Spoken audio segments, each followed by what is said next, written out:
Hi everyone, and welcome to part 4 of my build of Dragon's 1/35th scale Stug 3 Ausf. As you can see, the primer has now been added. As you can see, I used AK Interactive Red Primer. First time I've used it, went on very well, but we spent an hour and a half priming up all of the parts, and it only clogged the airbrush a couple of times, and it was no issue getting that all cleaned out.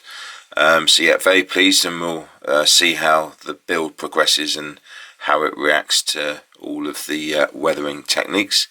So what we're now going to do is add a coat of hairspray, and we'll start adding some colour. So the aim now is to create different types of shades and tones using the acrylic base colours.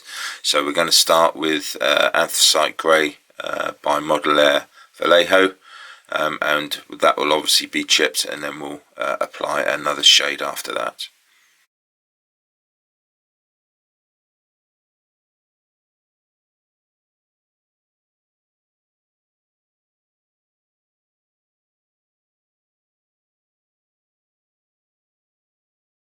With the 2 coats of hairspray applied, what I've done is masked off certain areas. This is more of a protection, because the whole model will be covered in one solid coat later on.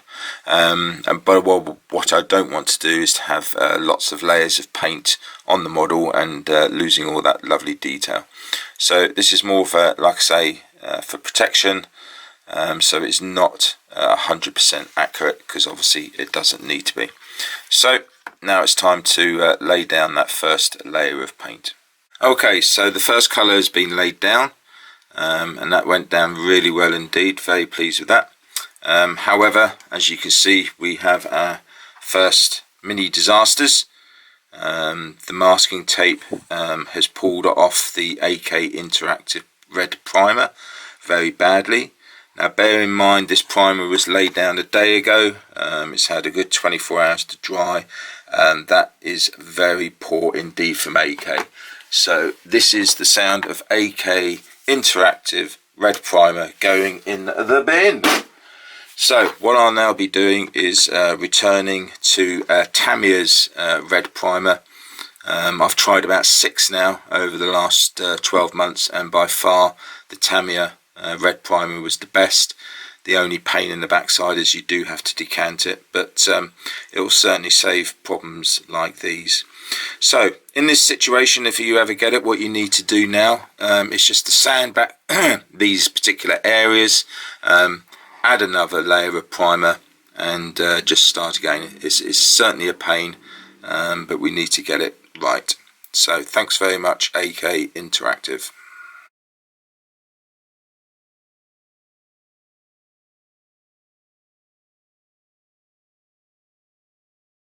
You can see from the stills, I've managed to do some chipping, certainly nowhere near as much as what I wanted to do, purely and simply because as I was doing it, the AK Interactive Primer was coming off yet again. Very, very poor. So as you can see from the front, I've tidied that up using a quality primer, Styles from Badger, and also on the end of the bow and up on the top there. So hopefully by the time the other 2 or 3 layers of paint have been laid down, nobody will be any wiser. It's just annoying that I haven't been able to put down as much of a chipping layer as I wanted to on the first coat of grey. As you can see, nothing at all there really. It was just far too risky. It was starting to come off, but not to worry, onwards and upwards. What will happen now is, because of the problems with the AK Interactive Red Primer, I'm going to be covering the whole of the main body and all of the parts that were covered in the red primer. They're going to be getting 2 coats of matte varnish, and hopefully that will protect it all from any further problems.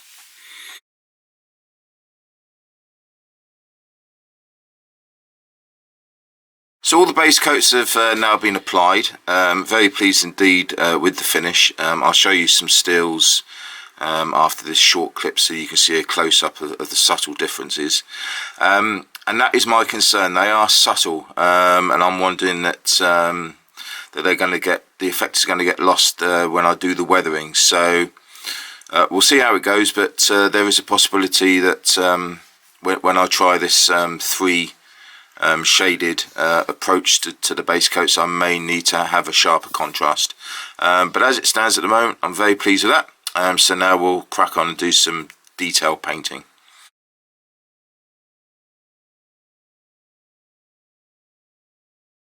Take this opportunity to have a more detailed look at the wheels on an armoured fighting vehicle.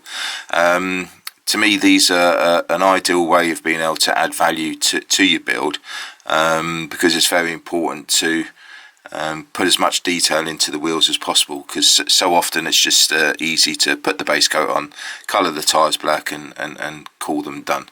Now with the larger tyres, say like on a Tiger or a Panther, you've got a lot of area there where you can improve the look immensely with dirt and grime and shading, etc.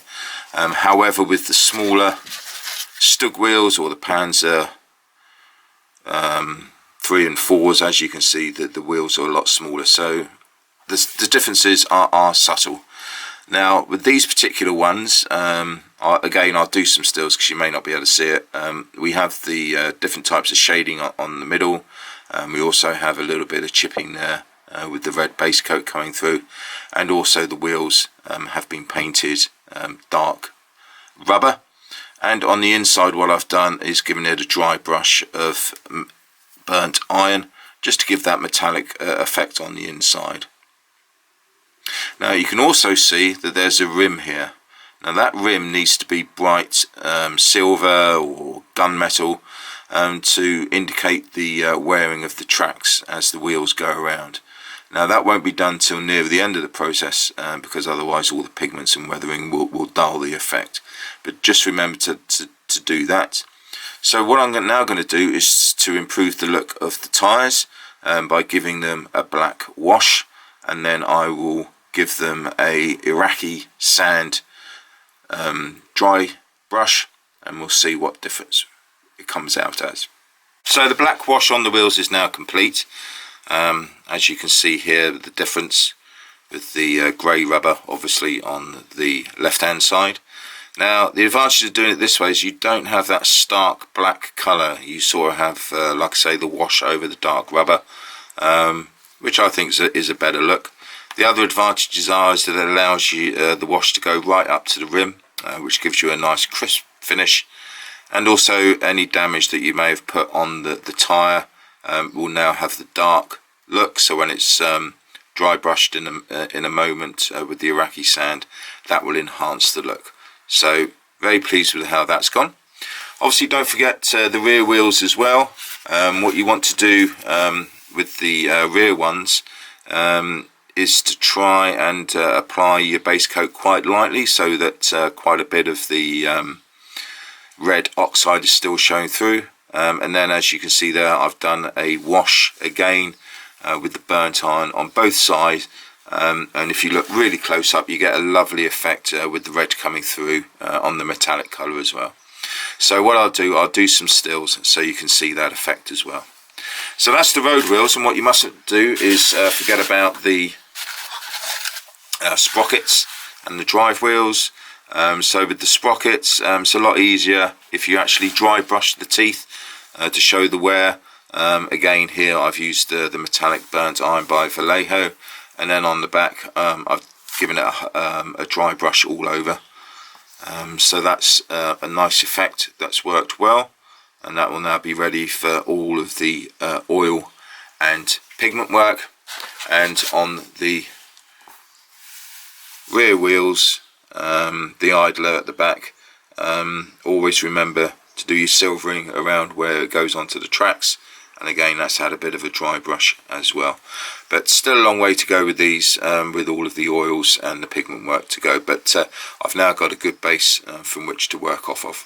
So with the dry brushing well underway, let's have a look at the differences that you can achieve. Again, I'll do stills at the end so you can see it in more detail, but here again on the left is the untouched one, and here on the right is the one with the dry brushing.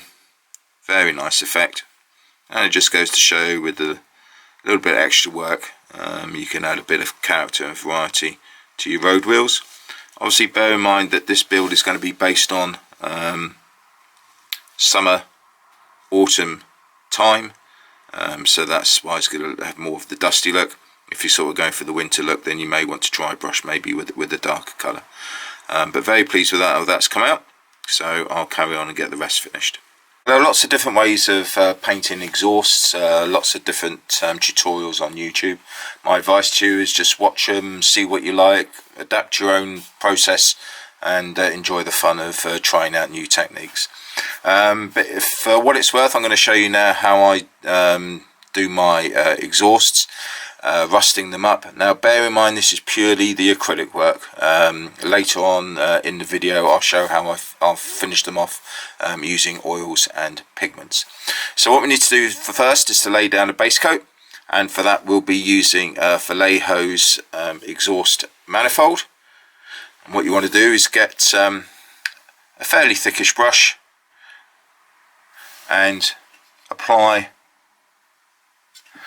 the first coat all over each of the exhausts. So with the exhaust manifold applied, I then used a hair dryer to dry it out, so we can crack on with the next one. Now what I'm going to be laying down is a series of washes. Do not use the hairdryer on the washes, otherwise you'll be splattering all over the place. So be patient, leave it for a few moments for it to dry out, and then speed up the process with the hairdryer and then get on with the next wash. So the first wash we're going to be using is Vallejo's Panzer Aces Dark Rust. And as far as the consistency goes, you want it to be very watery, even to the extent where you think the actual paint is separating.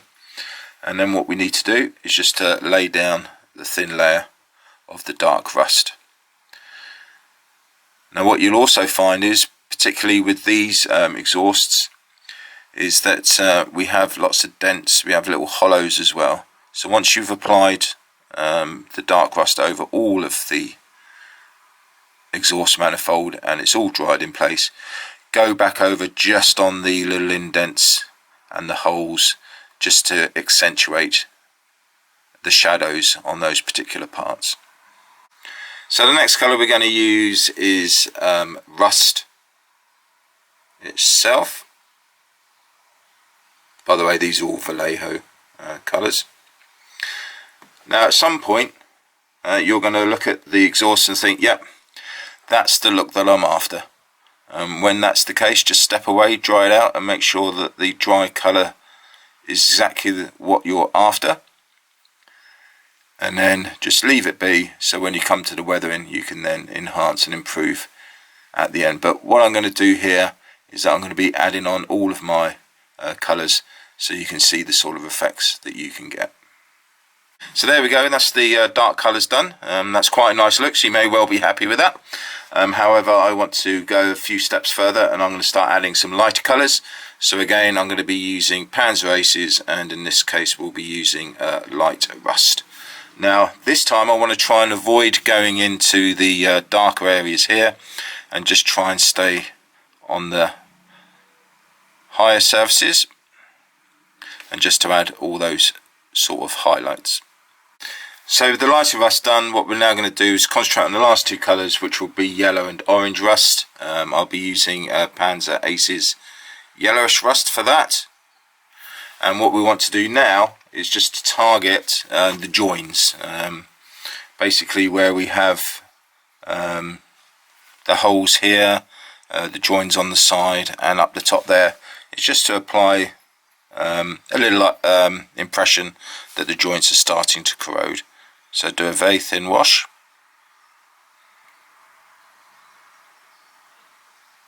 So with all the colours added, we need to blend them all together, and what we're going to use is smoke.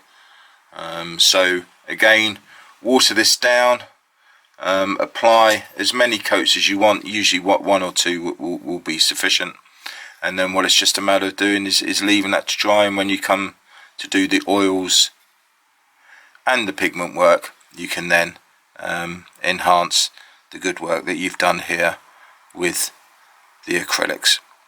I'll leave you some final stills so you can see what the final look was like. So as you can see from the stills, the fine detailing has now been done. So let's just run through a few things. Starting with the mud at the bottom, all the filler was covered with dark mud and then light mud added on. And that's all I really need to do there, because everything underneath will now be done with oils and pigments. Coming around to the reverse, you'll see that the red tail light's been done, and also the green lights, and they may well need to be done again once all the weathering's done, if oils and pigments get onto them. But once they have been redone, what you need to do then is either apply clear, maybe wet look solution, or if you're up for it, maybe some sort of epoxy clear resin, just to give it the finishing look. But I'll go over that when we get to it. Obviously you've seen the exhausts, so that's all been done. You may well have noticed also that everything's been given a dry brush using Iraqi sand. Coming round to the fire extinguisher, that came out very well indeed. For that, it was just a matter of sponge affecting the light grey onto the dark grey, and then using bronze. Again, just to recap, everything I use is Vallejo. The axe handle, that was green brown, and the handle for the shovel was old wood. I do try to break up the colours as best as I can for anything that applies to wooden handles. The actual shovel itself was just the standard thing, very much like with the exhausts, with the metallic paints and then the bit of rust, and then it was given a dry brush with gunmetal, as has all of the metallic items on the fenders. So everything there's come out well.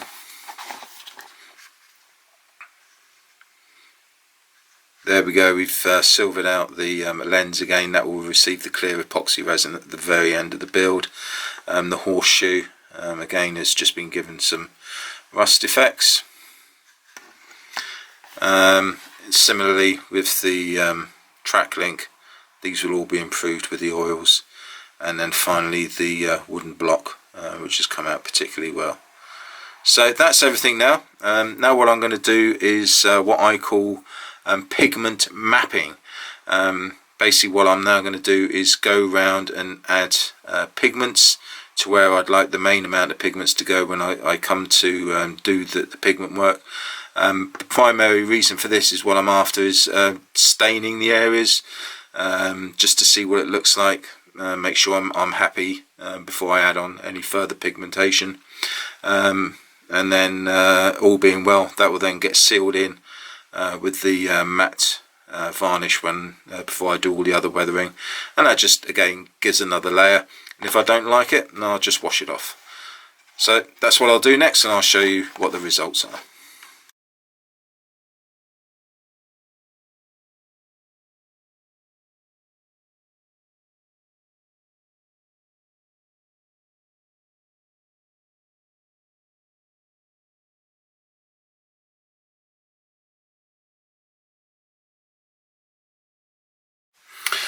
So the mapping was particularly successful. Very pleased with the way that turned out. As you can see, there's a little bit of residue dust work there. This has now actually been given 2 coats of matte varnish, and now I'll just leave that to dry, and then what we'll do is start on the oil work along with the pigments and further weathering. So this concludes part 4. So I'd just like to say thank you very much indeed for popping in and having a look at my work, and for your continued support of the channel and all of your subscriptions. And I look forward to seeing you in the final part 5, where we get to finish this Stug 3. Happy modelling, everyone.